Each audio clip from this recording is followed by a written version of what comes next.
بسم اللہ الرحمن الرحیم، الحق المبین۔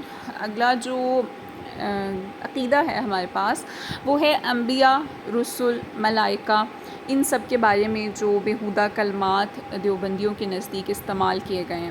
دیوبندی علماء کے مذہب میں انبیاء، رسل، ملائکہ معاذ اللہ سب ناکارے ہیں۔ تقویۃ الایمان صفحہ 15-16 پر لکھا ہوا ہے کہ اللہ جیسے زبردست کے ہوتے ہوئے ایسے عاجز لوگوں کو پکارنا کہ کچھ فائدہ اور نقصان نہیں پہنچا سکتے محض بے انصافی ہے کہ ایسے بڑے شخص کا مرتبہ ایسے ناکارہ لوگوں کو ثابت کیجیے۔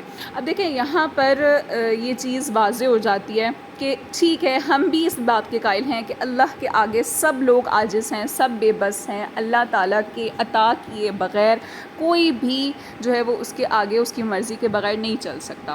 لیکن معاذ اللہ انبیاء کی شان میں، رسولوں کی شان میں، فرشتوں کی شان میں اس قسم کے الفاظ استعمال کرنا جس کو اللہ تعالیٰ نے خود عزت بخشی ہے، ان کو اللہ تعالیٰ نے خود مقام و مرتبے عطا کیے ہیں، تو ان کے بارے میں نکارہ کا لفظ بولنا گویا بہت ہی زیادہ گستاخی والا جو ہے اس سے معنی نکلتا ہے۔ تو اہل سنت نے اسی بات پہ اعتراض کیا ہے۔ کہتے ہیں اہل سنت کے نزدیک محبوبان خداوندی، انبیاء کرام، رسول، ملائکہ اعظام کے حق میں لفظ نکارہ بولنا ان کی شان میں بیہودہ گوئی ہے اور دریدہ دہنی ہے۔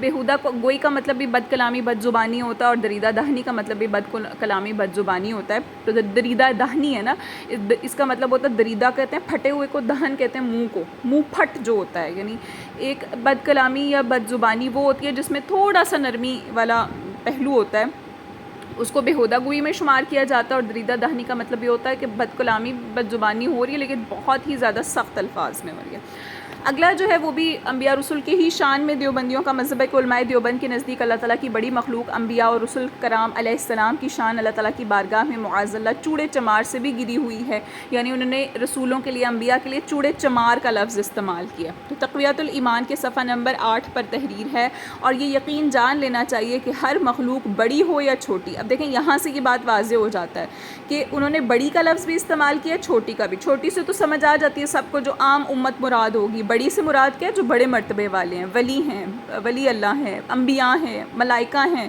یہ ساری مخلوق اللہ کی ہی ہے نا، لیکن ان کا درجہ جو ہے وہ سب سے بڑا ہے۔ تو انہوں نے کہا کہ مخلوق بڑی ہو یا چھوٹی، اللہ کی شان کے آگے چمار سے بھی زیادہ ذلیل ہے، تو گویا ان کے لیے چوڑے چمار کا لفظ استعمال کرنا یہ اس میں گستاخی کا شائبہ نکلتا ہے۔ اہل سنت نے اسی پر اعتراض کیا۔ اہل سنت کے مذہب میں یہ عبارت حضرت انبیاء کرام اور اولیاء اعظام کی سخت ترین توہین کا نمونہ ہے۔